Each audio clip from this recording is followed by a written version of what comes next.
Welcome back to my channel. Today's topic examination of urine. ठीक है, examination of urine को हम बोलते हैं urinalysis. Okay, so let's start it. The composition of a normal urine 24 hours in adult. ठीक है, जो भी यूरिन होता है उसके अंदर क्या क्या कंपोजिशंस होते हैं वो स्टडी करते हैं। Volume, specific gravity, osmolarity, pH, glucose, protein, urobilinogen, porphobilinogen, create, urine nitrogen, uric acid, sodium, potassium chloride, calcium and formiminoglutamic acid, red cells, epithelium cells and WBC. इसके ऊपर मैंने शॉर्ट्स बनाए हुए हैं तो इसको हम जल्दी कवर करके नेक्स्ट जो टॉपिक है उस पर आएंगे। ओके, सो यूरिनोलाइसिस को कब डॉक्टर्स आपको लिख के देता है कि आपको यूआरएम चेक कराना है, आपको यूरिन को चेक कराना है।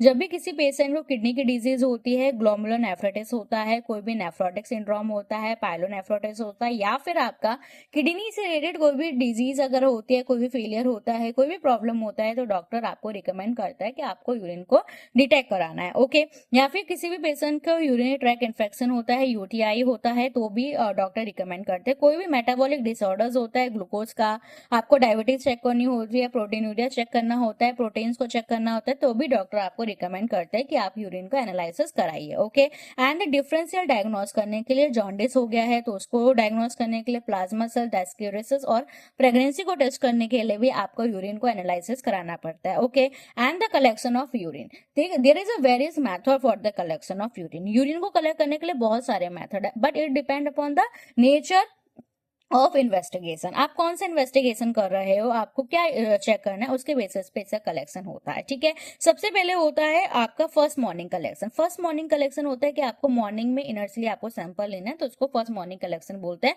बेसिकली ये मेन होता है डायबिटीज के लिए, और रूटीन भी इसी से ज्यादा बेस्ट होता है, और वैक्टोलॉजिकल स्टडी भी इसी से ही बेसिकली बेस्ट होती है। और फास्टिंग शुगर के लिए तो ये डॉक्टर रिकमेंड करते ही हैं। उसके बाद आता है रैंडम कलेक्शन। मतलब नॉर्मली ये होता है आप पूरे दिन में कभी भी कलेक्ट कर सकते हो। ठीक है, ये होता है रूटीन यूरिन एनालिसिस करने के लिए। और एक होता है पोस्ट पार्डिनल। पोस्ट पार्डिनल का मतलब होता है पीपीबीएस। ठीक है, पीपीबीएस का मतलब कि आपको जो दोपहर को होता है, आफ्टरनून के खाना खाने के बाद 2 घंटे के बाद आपको ये लेना है, यूरिन को कलेक्ट करना है। बेसिकली ये ग्लूकोज को करने के लिए होता है, डिटेक्ट करने के लिए, ग्लूकोज को डिटरमाइन करने के लिए, योर यूरोबिलिनोजन को, ठीक है, बिलुवरिन को कलेक्ट करने के लिए, देखने के लिए पोस्ट पार्डिनल कलेक्शन होता है। अब हम आगे स्टडी करने वाले हैं कि एक होता है 24 आवर्स यूरिन कलेक्शन। ठीक है, 24 आवर यूरिन कलेक्शन का मतलब होता है total estimation of proteins, total protein कितना प्रेजेंट है या टोटल हार्मोन्स कितने हैं बॉडीज में, उसके लिए 24 आवर्स यूरिन कलेक्शन होता है। इसमें क्या करते हैं, सबसे पहले आपको जो मॉर्निंग का फर्स्ट यूरिन है वो आपको नहीं लेना है। ठीक है, आपको फर्स्ट यूरिन सैंपल नहीं कलेक्ट करना है। उसके बाद का पूरे दिन और रात का आपको यूरिन सैंपल कलेक्ट करना है। एक ग्लास बोतल में आपको लेना है, क्लियर बोतल में आपको लेना है, 2 लीटर कैपेसिटी के साथ विद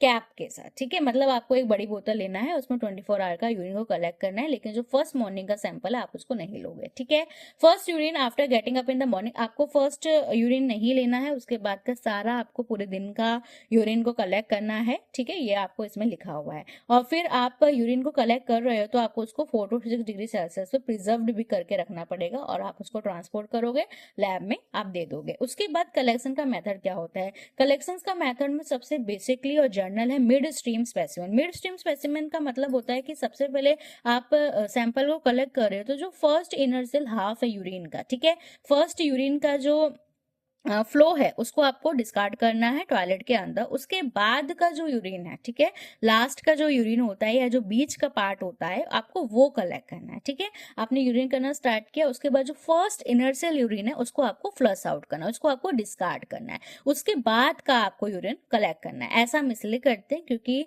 जो मिडल पार्ट का यूरिन होता है वो ज्यादा कंसेंट्रेटेड होता है और उससे ज्यादा अच्छे रिजल्ट आते हैं।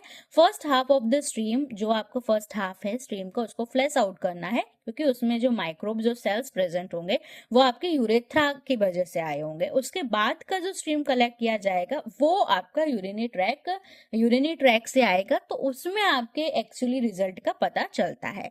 और रूटीन एग्जामिनेशन करने के लिए आपको एक वाइड माउथ के ऐसे बड़ी सी बोतल दिया जाता है। ठीक है, छोटा सा 20 से 30 ml की कैपेसिटी के साथ वाले एक वाइड माउथ, मतलब उसका मुंह इतना होता है, मतलब कैप का, ताकि आप इजिली उसमें अपना जो मिडल वाला यूरिन यूरिन कलेक्ट उसमें आप कर सके। ठीक है, आपको जो यूरिन का डिटेक्शन है, ठीक है, यूरिन टेस्ट है, वो विद इन 1 to 2 आवर्स के अंदर आपको इसको कंप्लीट करना चाहिए। मैक्सिमम 2 आवर्स आपको जो यूरिन जो आता है उसको आपको टेस्ट करना चाहिए। क्यों करना चाहिए?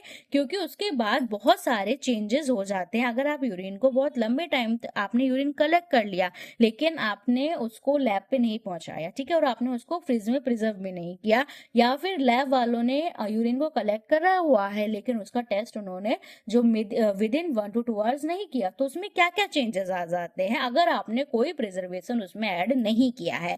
तो सबसे पहले तो जो पीएच है वो बढ़ जाएगा, क्योंकि अमोनिया प्रोडक्शन हो गया यूरिया की वजह से, क्योंकि वहां पे यूरिया इज प्रोड्यूसिंग बैक्टीरिया से, तो पीएच में बढ़ जाएगा, तो आपका पीएच का मेजरमेंट गलत आएगा।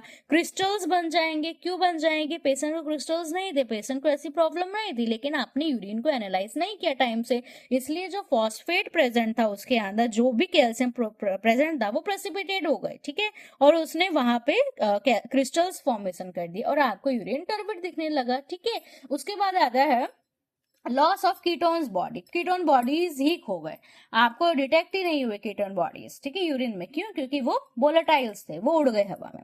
डिक्रीज इन ग्लूकोज, क्योंकि ग्लूकोज कम हो गया। पेशेंट को डायबिटीज है बट ग्लूकोज नहीं आ रहा है यूरिन में। क्यों नहीं आ रहा है? क्योंकि आपने सैंपल को टाइमली आपने उसको नहीं एग्जामिन कर पाया, क्योंकि ग्लूकोज जितना भी था वो उसके अंदर बैक्टीरिया प्रेजेंट थे, उसने ग्लूकोज यूटिलाइज कर दिया। जो सेल्स प्रेजेंट थे उन्होंने ग्लूकोज को यूटिलाइज कर लिया। ऑक्सीडेशन ऑफ बिलोब्रिन टू बिलिवरडिन, ठीक है, ऑक्सीडेशन हो गया। जो भी ऑक्सीडेशन ऑफ बिलुब्रिन, बिलुब्रिन का ऑक्सीडेशन हो गया, बिलुब्रिन कन्वर्ट हो गया बिलिवरडिन में, ठीक है, जिससे नेगेटिव रिजल्ट आने लगा बिलुब्रिन का, ठीक है, और ऑक्सीडेशन चेंज हो गया, रिएक्शंस हो गए, ठीक है। यूरोबिलिनोजन का यूरोविलिन में ऑक्सीडेशन हो गया। बैक्टीरिया का मल्टीप्लिकेशन हो गया, बैक्टीरिया पहले कम थे ज्यादा हो गए क्योंकि उनका टाइम मिल गया उनको प्रोड्यूस करने के लिए, उनका मल्टीप्लिकेशन हो गया। अब 1+ आना चाहिए था, बैक्टीरिया में आ रहे हैं बहुत सारे, नंबर्स बढ़ गए बैक्टीरिया के, तो डॉक्टर्स तो वैसे ही उसको डोज देगा। Disintegration of cellular element, cellular जितने भी एलिमेंट्स थे, आरबीसी से, डब्ल्यूबीसी से, एपिथेलियम सेल से, सब टूट गए, डिसइंटीग्रेट हो गए, ठीक है।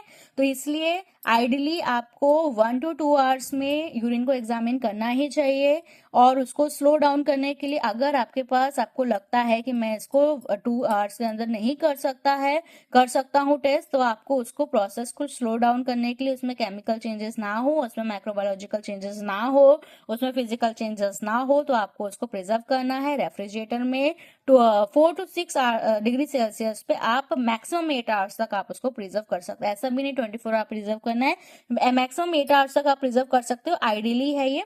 और 4 to 6 डिग्री सेल्सियस में आपको रेफ्रिजरेटर में प्रिजर्व करना है, और आपको ऐसा लगता है कि आप प्रिजर्व किसी और केमिकल मेथड से करना चाहते हो, तो कुछ केमिकल्स होते हैं जैसे हाइड्रोक्लोरिक एसिड होता है, 24 आवर सैंपल्स में करते हैं। 24 आवर सैंपल्स हम प्रोटीन्स और हार्मोन्स को डिटेक्ट करने के लिए लिया जाता है। फॉर्मेलिन एक्सीलेंट है, अगर आपको फॉर्म्ड एलिमेंट को प्रिजर्व करना है तो फॉर्मेलिन बेस्ट होता है।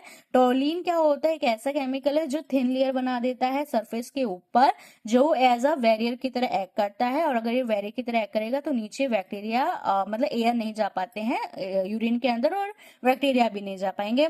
Boric acid, general boric acid use किया जाता है, और थाइमोल इनिबिट करता है बैक्टीरिया फंगस की ग्रोथ को। अभी नेक्स्ट, अगर आपने चैनल सब्सक्राइब नहीं किया है तो आप चैनल सब्सक्राइब कर सकते हैं। और अभी नेक्स्ट आपके पार्ट 2 में आने वाला है physical examination of urine. So stay tune with me and subscribe my channel. Thank you.